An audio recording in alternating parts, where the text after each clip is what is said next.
Oh, hello, great readers. I'm Belchan. I'm Nimakong. I'm Banchan. In this class, I'll read to all of you a part of Great Expectations. As.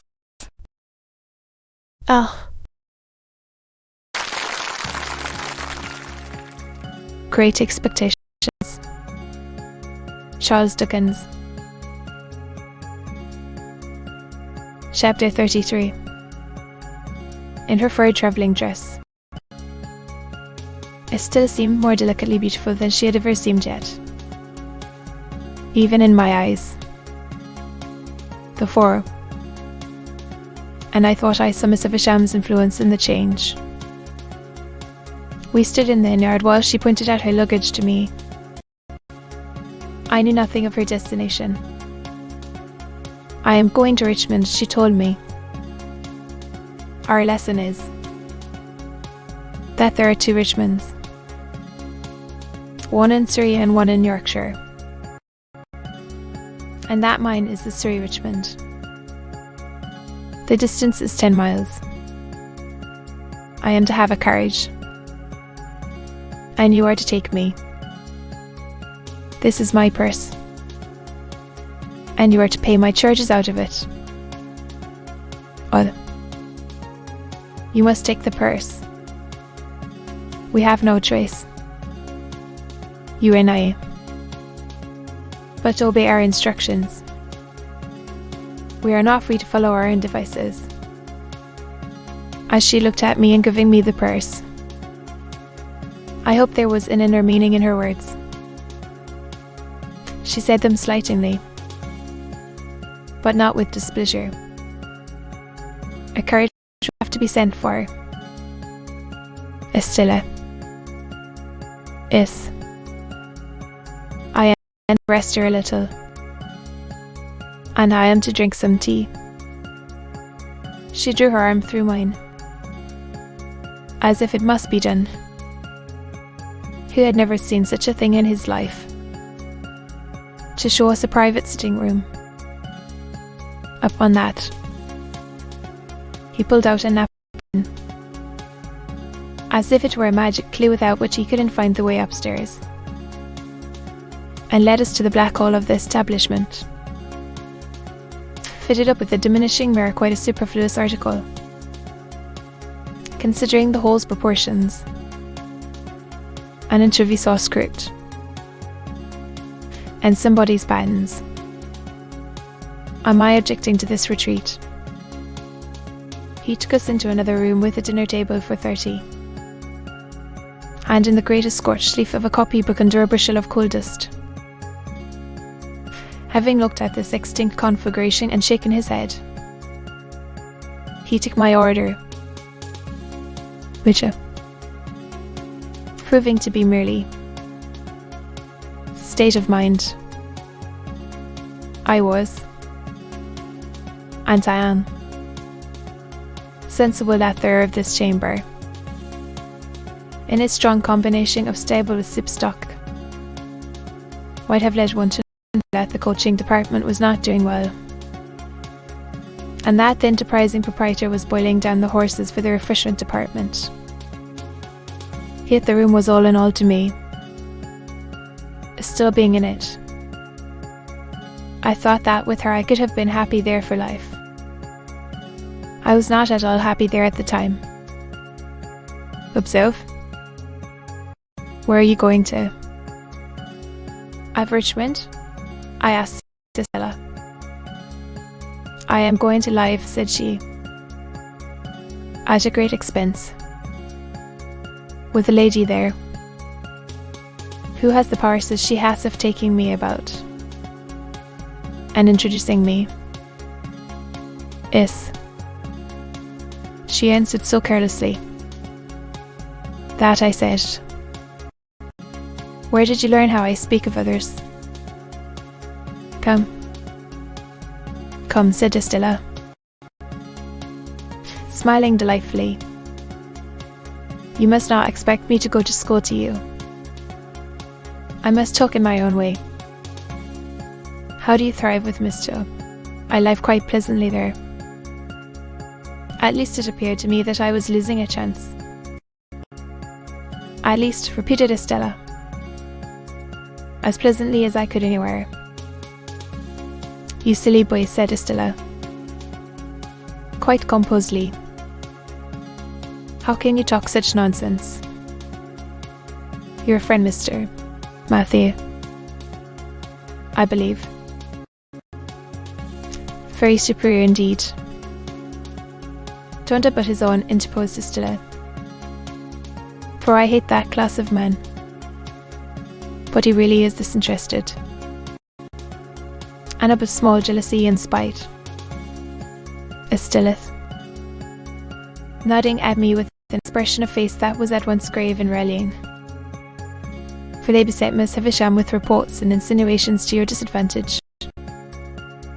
They watch you, misrepresent you, write letters about you anonymous sometimes, and you are the torment and the occupation of their lives. They do me no harm. Instead of answering, Estella burst out laughing. This was very singular to me, and I looked at her in considerable perplexity. When she left off, and she had not laughed languidly, but with real enjoyment, he said, in my diffident way with her, No, you may be sure of that, said Estella. You may be certain that I laugh because they fail. Or those people with Miss Havisham, and the tortures they undergo. She laughed again. And even now, when she had told me why, her laughter was very singular to me, for I could not doubt its being genuine, and yet it seemed too much for the occasion. I thought there must really be something more here than I knew. She saw the thought in my mind, and answered it. It is not easy for even you, said Estella, to know what satisfaction it gives me to see those people thwarted. Oh, what an enjoyable sense of the ridiculous I have when they are made ridiculous. For you were not brought up in that strange house from a mere baby. I was. You had not your little wit sharpened by their intriguing against you, suppressed and defenceless, under the mask of sympathy and pity and what not that is soft and soothing. I had. When she wakes up in the night, it was no laughing matter with Estella now, nor was she summoning these remembrances from any shallow place. Expectations in a heap. 2 things I can tell you, said Estella. First, notwithstanding the proverb that constant dropping will wear away a stone, 100 years superior ground with Miss Havisham, in any particular, great or small. Second, mean in vain. It and put it to my lips. You ridiculous boy, said Estella. Will you never take warning? What spirit was that, said I. I must think a moment. If I say yes, you should have asked before you touched the hand. But, yes. I leaned down, and her calm face was like a statue's. Now, said Estella, gliding away the instant I touched her cheek, you are to take care that I have some tea. Her reverting to this tone as if our association were forced upon us, and we were mere puppets, gave me pain. Everything in our intercourse did give me pain. Whatever her tone with me happened to be, I could put no trust in it, and build no hope on it. And yet I went on against trust and against hope. Why repeat it 1,000 times? So it always was. I rang for the tea, and the waiter, reappearing with his magic clue, brought in by degrees some 50 adjuncts to that refreshment. But of tea not a gumps, a tea board, cups and saucers,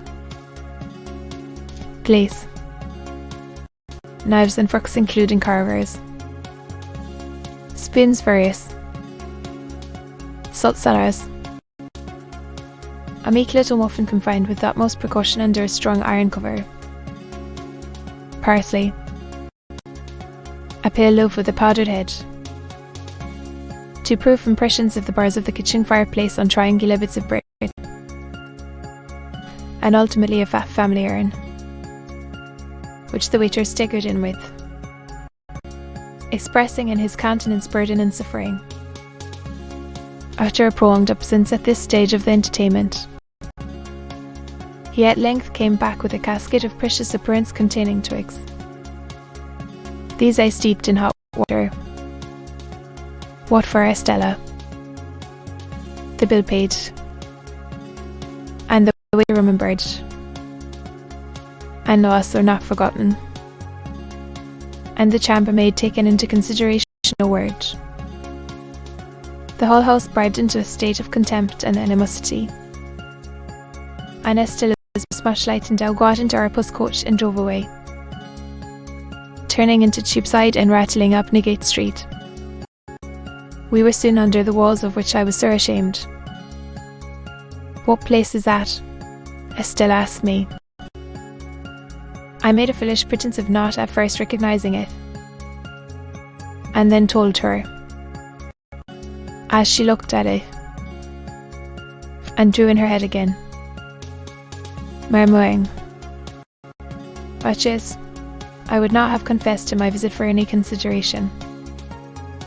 "Wist to?"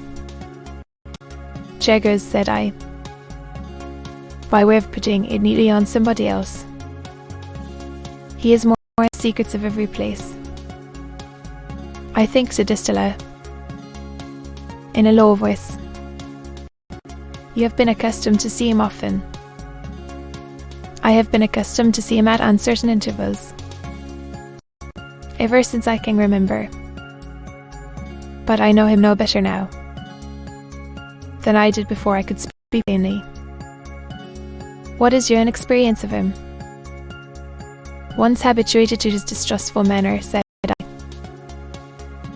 "I fancy," said Estella, "I should have been chary of discussing my guardian too freely even with her, down in Gerrard Street, if we had not then come into a sudden glare of gas.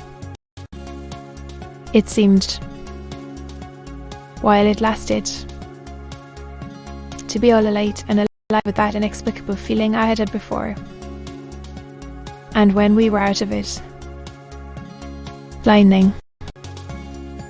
So we fell into other talk, and it was principally about the way by which we were travelling,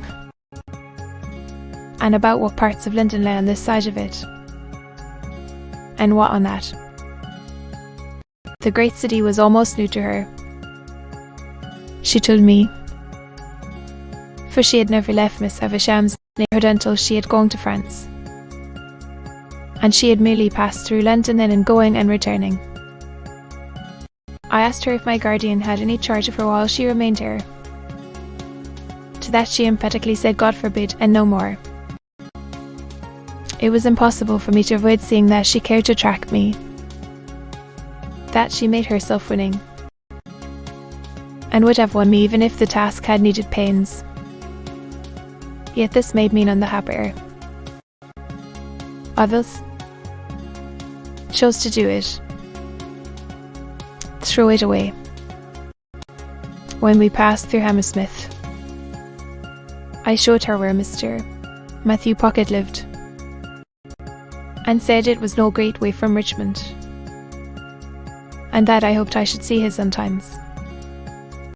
"Oh yes, you are to see me. You are to come when you think proper.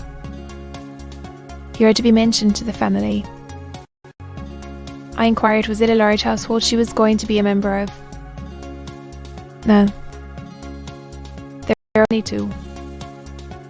mother and daughter. The mother is a lady of some station. It is a part of Miss Havisham's plans for me. Kate said distillate, with a sigh, as if she were tired. It was the first time she had ever called me by my name. Of course she did so purposely. I knew that I should treasure it up. We came to Richmond all too soon.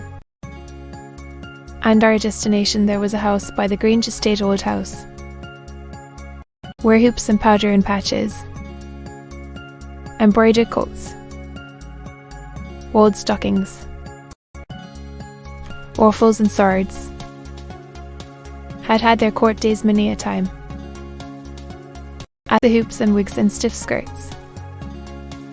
Odd. And they would soon drop into them and go the silent way of the rest. To the house. Here is the green Fothingill. Here is the diamond-hilted sword. Here are the shoes with red heels, and the blue solitaire sounded gravely in the moonlight. And two cherry-coloured maids came fluttering out to receive Estella. The doorway soon absorbed her boxes, and she gave me her hand and a smile, and said good night, and was absorbed likewise. And still I stood looking at the house, thinking how happy I'd be if I lived there with her, and knowing that I never was happy with her, but always miserable. I got into the car to be taken back to Hammersmith, and I got in with a bad heartache, and I got out with a worse heartache, at our own door, over, and I envied her little lover, in spite of his being subject to flopson. Wister. Pocket was out lecturing. Poor. He was a most delightful lecturer on domestic economy. Textbooks on those things. But mice. Pocket was at home, and was in a little difficulty. During the unaccountable absence with a relative in the foot guards of Miller's. Patient of such tender years either to apply externally or to take as a tonic. Wister. Pocket being justly celebrated for giving most excellent practical advice, and for having a clear and sound perception of things and a highly judicious mind. I had some notion in my heartache of begging him to accept my confidence, but happening to look up at mice, remedy for baby, I thought I know. I wouldn't. To be continued.